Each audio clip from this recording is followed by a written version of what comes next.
ডিনারে বা ব্রেকফাস্টে বিভিন্ন ধরনের রুটি পরোটা বানানো হয়ে থাকে।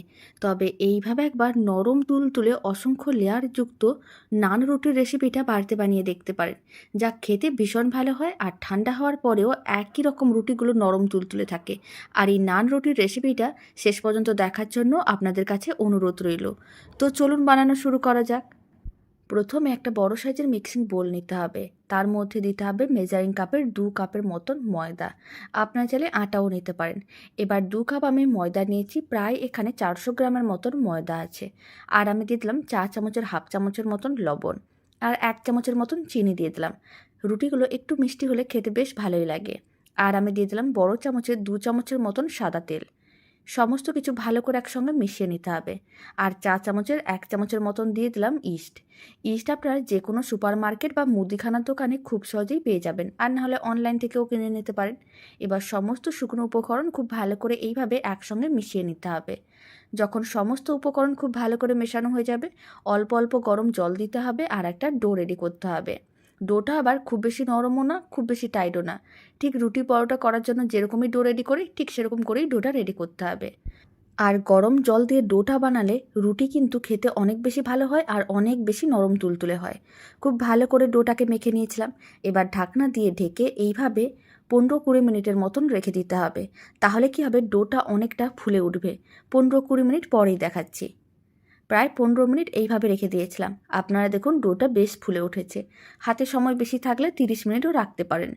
তারপরে ডোটাকে আর একবার ভালো করে মেখে নিতে হবে। আর ভালো করে ডোটাকে একবার মেখে নেওয়ার পরে তারপরে কিন্তু মিডিয়াম সাইজের লেচি কেটে নিতে হবে।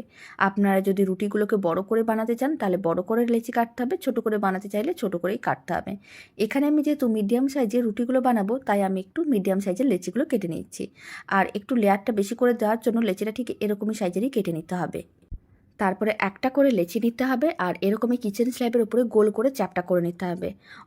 তারপর অল্প করে শুকনো একটু ময়দা ছড়িয়ে ভালো করে লেচিটার মধ্যে কোট করে নিতে হবে আর এরকমই ভালো করে বেলে নিতে হবে। প্রথমে কিন্তু একটু মোটা করে বেলতে হবে, খুব বেশি পাতলা করে বেলার দরকার নেই। ঠিক এরকমই একটু মোটা করে বেলে নেওয়ার পরে অল্প করে তেল ছড়িয়ে দিতে হবে। আর তেলটা দেওয়ার পরে ভালো করে চারিদিকে ছড়িয়ে দিতে হবে। আর তেল ছড়িয়ে নেওয়ার পরে অল্প করে আবারও ময়দা ছড়িয়ে দিতে হবে। তাহলে কি হবে, অনেকগুলো লেয়ার হবে আর রুটিটা কিন্তু দেখতেও ভালো লাগবে, খেতেও ভালো লাগবে। আর মাঝখান দিয়ে এইভাবে কিন্তু অল্প করে কেটে নিতে হবে। তারপরে এইভাবে রোল করে নিতে হবে। আর রোল অংশটাকে আবারও একটু প্রেস করে চ্যাপ্টা করে লেচিটা রেডি করতে হবে।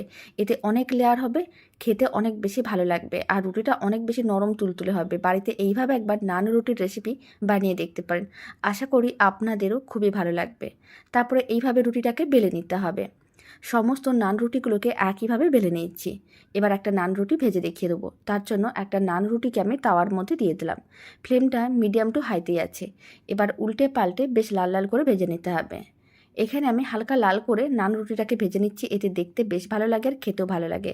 আর যদি আপনারা একটু সাদা করে নান রুটিটা বানাতে চান তাহলে ফ্লেমটা মিডিয়ামেই রাখতে হবে। যখন দুদিকই এরকমই লাল হয়ে যাবে তারপরে নান রুটিটা তুলে নিতে হবে। আর সমস্তগুলো একইভাবে ভেজে নিতে হবে। আর নান রুটিটা যাতে খেতে ভালো লাগে তার জন্য একটু বাটার নিয়েছি। বাটারটা দিয়ে এইভাবে ভালো করে চারিদিকে ছড়িয়ে নিতে হবে যখন রুটিগুলো গরম থাকবে। তারপরে দুটো রুটিকে একসঙ্গে নিয়ে এইভাবে ভালো করে বাটারটা ঘষে নিতে হবে। এতে নান রুটি দেখতে যেমন ভালো লাগবে, খেতে তো অনেক বেশি ভালো লাগবে। কতটা নরম তুলতুলে হয়েছে দেখেও বোঝা যাচ্ছে। আর এই নান রুটির রেসিপিটা আপনাদের কেমন লাগলো কমেন্ট বক্সে অবশ্যই জানাবেন। আর এই রেসিপিটি ভালো লেগে থাকলে আপনারা যদি ফেসবুক থেকে রেসিপিটা দেখছেন পেজটিকে ফলো করে নেওয়ার অনুরোধ রইল। ইউটিউব থেকে দেখলে চ্যানেলটি সাবস্ক্রাইব করে নেওয়ার অনুরোধ রইল।